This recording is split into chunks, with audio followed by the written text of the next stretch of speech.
We all have those days when we think, what am I doing? Am I doing the right thing? Should I just throw in the towel?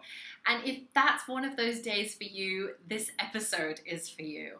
I'm Siobhan Barnes, founder of the Neon Life Society, and I'm really happy to be talking about this week's topic, which is how to have faith. Faith in what it is that you're doing, faith in yourself, faith there are enough clients out there, faith that the money is coming. It's a big one, and if you are having one of those days, I feel for you. Starting your own business can be a bit of a roller coaster in terms of emotions, and it's really important that you keep the faith going and you cultivate the right mindset to focus on the positive and focus what you can do and not what you can't do. So I'm talking about faith as the final step of the personal success formula, which I have been talking about in the previous videos. If you haven't watched the videos, I recommend you go back and check them out, and the links will be below. And the personal success formula is really a formula to help you create a business that lights you up, where you feel like you're doing the work you were put on this earth to do, working with clients you were born to serve, and earning the money that allows you to earn a lifestyle that's what you want, because that's important too. And so success is what you define it. It can be anything that means something to you, and I have no judgment on what that is for you. But today I want to recap what that is. So this is the book, Think and Grow Rich for Women by Sharon Lechter, and this is the personal success formula. So the personal success formula is made up of the three different areas in the bracket. So in the first video, I talked about your confident edge. And that confident edge is where you know what your talent is, you know what your passion is, you know that there's people out there who need what you have to offer, and you know that they're willing to pay money for what it is that you have to offer. When you have that and that's incorporated into your business, you have found that confident edge. But it doesn't just stop there. And again, if you want to go into detail, go back and check the video specifically for the confident edge. But, once you've got that, then you also need to have associations. You need to have associations with people both internally and externally. What do I mean by that? Internally, you want to have that crew of people who you can be real with, who you can troubleshoot with and be vulnerable with and say, hey, this week's not going according to plan. What would you do in this situation? That kind of thing.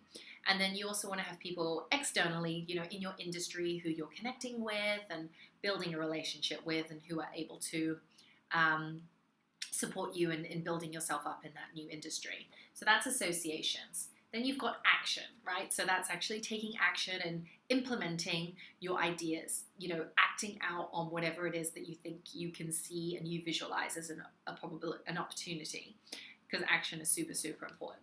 So once you've got that trifecta, you're in a really good place. You absolutely are, but you need the faith. And this is really the mindset piece, which is super critical, because you might be the best person in the world at what you do. There may be clients who love you, but unless you're confident in your abilities and putting yourself out there and trusting that, you're going to be looked after doing what you want to do, then you're not going to be successful.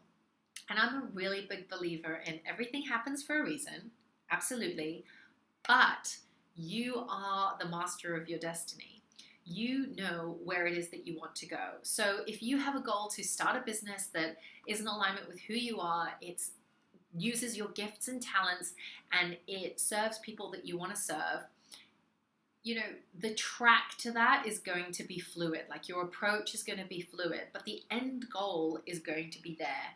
What it looks like, how it's defined, how you do it, that can be molded and adjusted, but if you have the clear intention in mind and you go for it with gusto, you make it a non-negotiable and say, I'm going to do whatever it takes no matter what to make it a success, then guess what? You will be a success. In the original book, Think and Grow Rich, Napoleon Hill had a great quote, which was, whatever the mind can conceive and believe, it can achieve. And essentially how I interpret that is that you have to believe it before you see it. And I don't know about you, but I came from the opposite mindset, like, oh, I don't believe it until I see it, very cynical, it's not going to happen. And look, it's the truth. You have to believe in yourself. You have to believe in what you do in order to have the courage to go out there and be a success. Because this is the thing, if you're not confident in what you do and you can't portray that to your clients or customers, they're going to pick up on it, and they're sure as hell not going to support you because you don't support yourself. So cultivating this faith is really important. So how do you do that? How do you do that when you're feeling really negative? Well, one of the ways I like to do it is actually, I do everything. I have a pretty extensive, shall we say, morning ritual where I actually do some reading and money mindset reading or mindset reading where I really get into that positive frame of mind. And I, do meditation, guided meditation, and I also like to tune into who my ideal client is. So particularly for you, if you're a business owner, this might be a helpful tip.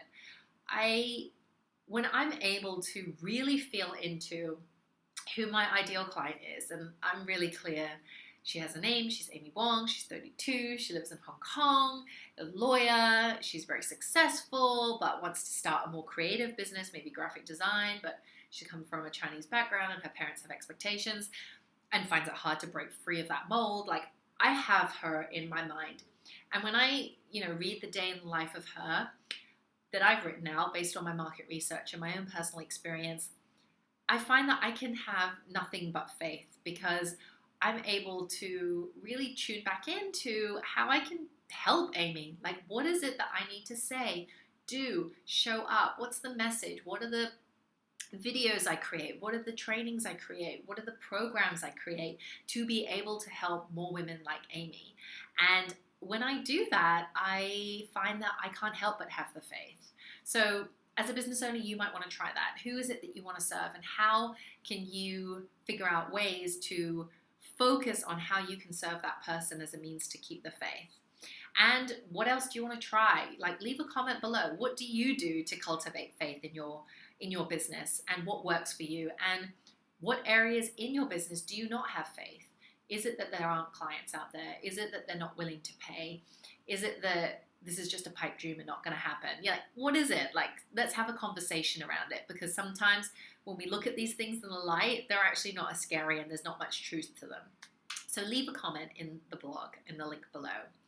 And this is the end of the personal success formula. I really want to hear from you what's worked, what's not, how are you going to incorporate this whole formula into your life?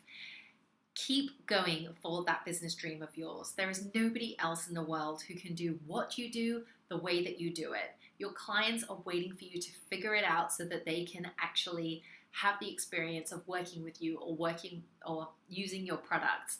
And it's your job to figure that out. Leave a comment below, and I wish you a beautiful, productive, and confident week.